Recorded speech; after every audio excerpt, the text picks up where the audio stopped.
I am so blessed and fortunate to be able to be on the phone with Benoît Charest, an incredible composer known for, the Triplets de Belleville, among other compositions. And you've composed for a lot of films.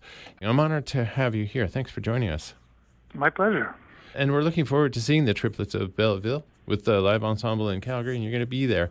When you sat down to create the score for this film, did you ever envision it would become the phenomenon that it did? You were nominated for both a Grammy and an Academy Award. Well, I guess I would have been a little presumptuous to think so. But, you get a little tingle when you're doing something that feels right. And how did it feel when you were creating the film? Let's go to the nuts and bolts of it, because I understand that some of the film was animated to the score, because the score was so powerful and engaging. Well, I mean, it's the technique of, let's say, the old Disney, the, Aristocats and all these Jungle Book. They created the music and then they animated on it. So because you want the characters in the animation to be following or simulating playing instruments, or you have to have the music for the movements of the characters. So it was done in two phases. Mm-hmm. The first phase was writing this music where you'd see the triplets move to the music or play to the music, and then the other phase was the final scoring, which is always rushed and compressed between getting the final cut and being in the final mix. That space of time is always compressed by everyone. So, just to be able to hit the post and make deadlines, I can imagine the pressure must be enormous. When you started off, did you have images, or how did it work? To play off of? I had sketches. I knew about Sylvain Chomet's work, so I had an idea of his aesthetica, and of course we exchanged a lot on of ideas, and so basically I got a bit of a mental picture of how it would be, and started from there. What artists influence you in creating music for the film? Like, did you grow up listening to Django, for example? Was that your thing, your wheelhouse? Django was one of the many musicians I admire.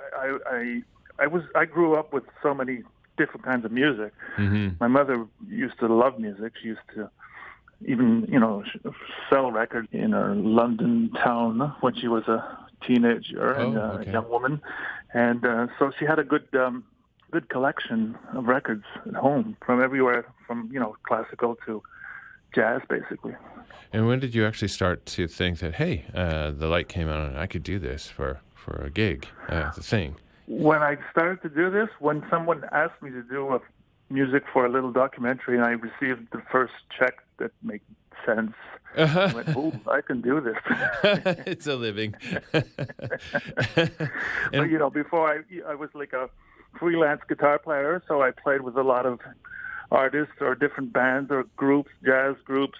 You have to be very dedicated because sometimes the money is very sparse. Yeah. And having a family, having young kids, I thought, I had this opportunity to write like a little documentary for NFB, and it actually gathered a lot of my things that I like, trying to write music, different styles of music and recording and working with musicians also. So basically, it was a good alternative to the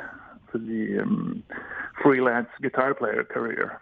So scroll forward or fast forward to 20 years from the moment Triplets of Belleville premiered to now. Presumably you've changed in that time. Has your approach changed in attacking the score when you play it live?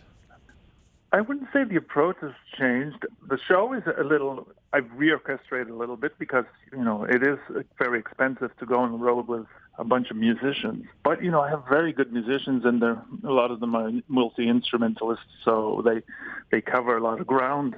I have fun. We have fun. It's a great group of people, and I think it shows on stage, and we're having a great time, and we like to play this score. And once in a while I go, hey, that's not bad. Well, we're so looking forward to this because the film sparkles in creative, and it's ferociously fast paced. But there's a kind of a Buñuel-like aesthetic about it. There's a kind of a crepuscular underbelly, which I just love about the film. But the music adds so much to it. And you've been doing this for a long, long time, and you've done a lot of other pictures as well, scored for films like Upside Down, for example, Polytechnic, and as you mentioned, for an NFB short. What's your happy place these days? Well, I am actually finishing a master's degree in modern composition. Oh, okay, great. Something I always wanted to do from a long time ago. I studied at McGill a bit, but it always stayed in the back of my mind, and it's never too late for anything in life, especially for learning. I think it's very important to be able to give to yourself, to dedicate time to learning at any age, basically.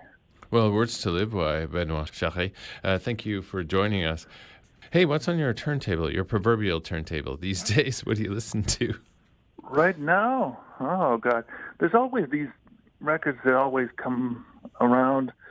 Actually, I'm looking at a record right now. It's Martinho da Vila. Especially the early 70s records he did are so intoxicating. Of joy, they just make you happy. Exactly. And thank you for taking the time. I appreciate that time out of your schedule. My pleasure.